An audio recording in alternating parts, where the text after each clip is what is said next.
Hi guys, what's going on, and welcome back to another episode of Total War Arena. So we are looking at the new Barbarian Archer Commander, Ambiorix. So yes, I've been trying this guy out on the PTS server. I was lucky enough to team up with Akriom and a few of the other content creators this afternoon, and we tried him out and managed to get a few games with him, because obviously sometimes it's quite hard to get games on the PTS server. So, obviously, being an Archer-specific commander, this is the first Archer-specific commander for the Barbarians. Previously, only the Greeks have had Kanane, which is the only Archer commander in the game. So it's nice to have a bit of variety. And, of course, it has 3 new abilities. So let's go into Ambiorix himself and sort of have a look at what his 3 abilities are. So the first one at Tier 1 is Haste. It's a really nice, just general, all-round ability. It's probably easiest to look at it at the bottom. So it just basically increases movement speed, acceleration, and reload rate. So it kind of has a bit of a multi-purpose. It means you can either use it as basically as a dash, like Kanane's speed movement, just to get away from the enemies when they're starting to come towards you. The reload rate acts as like, it's not quite a barrage. You know, barrage offers sort of 60-70% reload rate reduction. This is just 20%. But then this only has a very short cooldown and quite a long duration. So it's a nice boost. 20% reload time is not to be sniffed at. And obviously the acceleration just helps with getting away when you're trying to quickly escape enemies. So yeah, for a tier 1 ability, an extremely strong start I feel, because obviously it continues to get better and better as we go up the tiers. The reload rate gets better. That's going to give another 10%, 15% there, so it's going to be 35% reload rate by the time we get to tier 8. And there's obviously the movement speed may increase as well. Yeah, there's a bit more movement speed at tier 7. So that's going to be quite a strong ability, I think, by the time it gets to the end, as one that can just be activated, you know, for 50% of the time, you know, with only a 40-second cooldown and a 20-second duration. That's a pretty solid start. Then the next one, this is probably going to be the most controversial one, is Crippling Shot. So it does actually increase the amount of damage you do, it actually reduces the amount of damage you do, but it basically causes knockback. So if you fire this at cavalry, it will prevent them from charging at you. So, or if they activate the charge and you use your Crippling Shot, they'll get knocked back and the charge will be deactivated. It'll also knock down, you know, enemy archers if they just activate their barrage and you hit them with a volley of Crippling Shot, then all their models will get knocked down and the barrage will still be active. But because all their units are stuck on the floor after they've just been knocked down, then you know, then they're not going to be quite so effective. It deploys very similar to focus fire. You know, you get a little aiming circle and you have to pick where it goes. And it is always a flat trajectory. So it's not, it never arcs. Even if you're behind an obstacle and you try and use it, they always fire it just straight. So, you know, if there's an obstacle in the way or anything like that, then you won't be able to use Crippling Shot. It has to be, you know, flat trajectory, which obviously makes it very nice when you just want to get that flat shot at people, because it means you do quite a lot of damage. But you have to bear that in mind, how it's used. It's also worth noting that it does cause knockback on people with 100% missile block chance. So if you shoot at a unit of Testudo Roman infantry, they don't take any damage, but they will still get knocked back. So, you know, that effect is always on. So quite powerful. And finally, and I think this is probably going to ultimately be the most powerful one. I think it's probably borderline too powerful and probably will be nerfed eventually. So from the shadows, it's a toggle ability, so it never turns off. It has a 12-second cooldown, at least at the start. That might go down later on, possibly.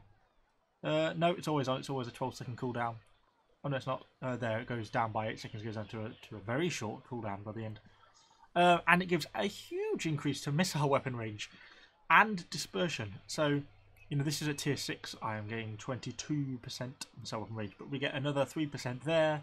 And another 5%, so it's another 8%, so it goes on to a 30% missile weapon range. It's going to put the missile weapon range similar to that of slingers, basically. And not only that, it makes the arc of the fire fully vertical. It makes it really high, which initially you might think is a bad thing. And in some senses it can be, but it also, more importantly, it means that you can fire over mountains, buildings. You can sit right in the corner of a building, activate this, and you'll be able to arc your shots up and over enemies. So on maps like Salernum, where you can sit in town now and fully fire over the buildings with impunity, not really worrying about hitting buildings. So that's going to make that kind of powerful. And that missile weapon range means you can easily outpace Greeks now. And a negative ground effect modifier as well. So it means, I think the idea is if you're shooting from a forest, you don't quite get that full 10% damage negative modifier that normally applies. So yeah, it's quite powerful. But the only downside of it is the movement speed. But it's just a toggle. It kind of works like ambushing in that sense. If you're threatened, you just toggle it off, and that's it. It's off, and then you go back to normal speed. So yeah, not really anything threatening, I don't think. The only unfortunate situation would be if you were to toggle it Obviously it's 10 to 12 seconds before you can toggle it off again. So if you toggled it and cavalry immediately appeared, then maybe you'd be in trouble. But other than that, not something really to worry about. So yeah, so there's a pretty good range of abilities. Generally, I think it's going to be on the more powerful side of things. Once you get the hang of these things, particularly that from the shadows, I think is going to be the most powerful. Crippling Shot is effective, but it is only knockback, and I know people are going to say that, you know, another thing that could prevent cavalry charges is a bad thing, and yeah, arguably it is. But at the same time, you have to consider that you know, it's only a short-term effect. That knockback, it might stop your charge, but it's not going to stop you from reaching the archers at all. It's just delaying the inevitable, unless they're very close to friendly infantry, where that's that little split-second break is what they need to take cover. Then, you know, by and large, you're still going to be catching up with these guys. So let's hop into a replay and see how we got on in battle. So we have loaded into battle. This is one of the battles we had in the stream. I'm just obviously playing it back through the PTS server. Obviously we've got Akriom around somewhere, and oh yeah, he's over here on the enemy team, and lots of other content creators in this battle. So first things first, I just start moving forwards. I was kind of keen to stay with Tiggy and his Roman legionaries for a bit of protection, because I know there was a little bit of cavalry going around on this team, on the enemy team, as we can see over here. Actually, he is on our team, and I think Akriom himself, yeah, took cavalry. I remember him saying. So I was trying to stick with cover to try and protect myself a little bit. Obviously, you get dash, which is obviously a nice ability for the tier 6s, but you also get haste, which gives you that 20% movement speed. And then we see Akriom from Arc Strategy YouTube channel. There's some Romans. I move up, I get a shot on him before he gets into Testudo, before I then decide to pull back. But we should see, hopefully, in a minute, an interesting snippet from how the Crippling Shot affects Testudo. Because hopefully I'll make use of it. Let's see, so these guys, I weren't sure they wanted to engage. Hopefully that's my Crippling Shot. Yes, it is. Look at the knockback. You see, all these Romans took knockback, and now they are recovering, which is fine. You know, it only knocks them back for a couple of seconds, but these units have got over 100 missile block chance when they're in Testudo. You know, they're full missile block chance units, but they still take knockback from that Crippling Shot. And that's kind of one of the points I wanted to show, is that being the missile block doesn't affect the knockback chance. So don't think raise shields or fight in the shade or Testudo is going to protect you from the knockback, but it will protect you from the damage, of course. So that's that. So I just get involved in a bit of a fight here. I activate Haste, which obviously gives me that nice little bit of a reload rate boost. So it just means I get a pretty good damage per second output. I know I'm causing a bit of friendly fire here, but just trying to do that. Then I made an error. You see, I used Crippling Shot there as like a focus fire to click on the enemy unit, but of course I forgot that it's a completely flat trajectory, and of course that meant I caused a massive amount of friendly fire. So you really have to consider when you use Crippling Shot that it's always going to be flat. So if you've got friendly units in the way, it will just slam into them and not the enemy. So yeah, well worth bearing in mind. Well, it looks like we've got this fight going in our favour now. It's a pretty, everyone's killed each other, but it looks like Arc's legions are pretty much dead soon. There's a few shots going in. I think I ceased fire at that point because I realised I was causing more friendly fire than I was doing damage to the enemy. So I keep moving. I notice a bit of a fight going on around the sort of middle part of the map. With some of the cavalry kicking around. Hopefully in a minute I'm going to activate the fight from the shade ability. I don't think I quite get close enough. Yeah, I activated it here. At this point I hadn't noticed it was a toggle ability. I thought it was a durational based ability. And obviously by activating it, then the enemies walked out of range. You can see my units then end up going really slowly because my movement speed is set to 1.2. So it took me a while to realise what was going on, and then I remembered to detoggle it, I think, shortly. But it shows the extra range it gives you. You know, it puts your range up. That 22% increase is huge for archers. Not to mention the fact you also still have got a strain ability, so that gives another 10%. It means you can be shooting just extreme distances. So yeah, there's not a lot to worry about in terms of that. Let's get some shots in on Mr. Murrup over here on the top of the hill. Using a bit of focus fire to try and get some rounds in. Obviously, this is an example of where Crippling Shot wouldn't work. If I was trying to fire Crippling Shot from down here, remember it's a flat trajectory, so it would just aim and it would just hit this cliff here, or get no shots in. So that's again something you have to consider. And this moment, I thought it was a too good opportunity to not shoot Akriom. So I was just mostly trying to get shots on his cavalry here. Actually proving to be quite effective and quite a lot of damage to him. They're taking like 60-70 damage per hit. The problem with the Gungnir chargers when they get caught in this position. But then I get caught by some of the enemy units. Obviously they're making use of fighting the shade. Look at the range they get. Just off the hill. mortaring down on me. I just cannot escape it. I continue to move up the hill, but I'm still end up getting shot at for ages until I move fully out of the way. It just goes to show what devastating range these guys actually have. To be really careful when to get this fight in the shade phase. If they get in a forest or something like that where you can't see where they are, going to be doing vast amounts of damage. I mean, they really will be.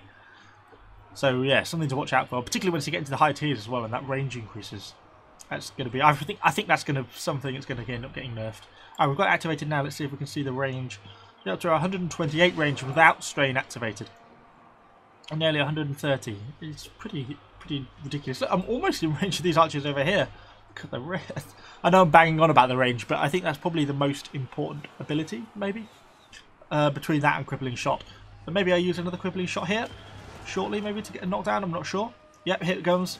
Yeah, and look at the knockback we get on a testudoed unit. You can see how long it delays them for. That gives you an idea of the time it gives you. Interestingly, I thought after the battle, or someone mentioned in the stream, that what if I was to stagger the shots? Those times I was using Crippling Shot with all units at once. What if I did it with one unit, then another unit, then a third unit? Would that keep that Crippling Shot effect up continuously? Something I don't know, but it would be interesting to find out. And maybe has to delay enemy units for 6, 7, 8 seconds if you keep doing that. And if it's a unit that hasn't got sufficient shields as well, you might be able to start working at more and more damage. So unfortunately, it looks like the battle's going against us. I got a little bit of damage, but not that much. I was interested in more to trying out the different abilities of these guys. And so I was running along this cliff top, seeing if I could get any shots on anything like that. Pulling back a bit. Obviously, we've got some of the legionaries down here. Firing off, I think at the minute I'm going to use Crippling Shot again without thinking fully of the implications of this cliff. And you'll see, I think I just shoot it all into the dirt. Hopefully this will be a good example. Yep, there we go. I actually shot some of my own units. And you can see where all my arrows went. Straight down. Because, as I say, flat trajectory. So, if you're on a cliff, unless you're stood at the edge of the cliff, or on a precipice, something like that, then Crippling Shot is not going to be working for you. I get engaged in a bit of an archer duel here. But unfortunately, obviously my units are decimated and I've clocked myself up. And some Romans nicely turn up behind me just to finish me off. I make a quick attempt at running and then think, sod it, you know, they've got me really, haven't they? And accept my death honourably. So yes, hopefully that gives you a bit of an idea of what this went on. I think that's just a little bug with the replay server that's not dead. And there we go. Yeah, so they are going to be quite powerful, I think, these new Barbarian Commanders when he gets introduced in the game. We haven't yet got a date for when he's going to be coming in. But I'm certainly looking forward to trying them out properly in proper matches on the test server. Obviously, these PTS matches are a little bit unbalanced. A lot of people have played the archers, so it doesn't necessarily give a true representation. But yeah, it's certainly going to be interesting when things come in on the test server, on the real server. And I think it's going to be quite a strong, possibly quite dominant commander. I suspect once he comes in, it's not going to be that long before we see a slight nerf coming in some of the patches. But yes, hopefully you've enjoyed this video. If you have, please let me know what you think in the comments down below. Are you interested in the new commander?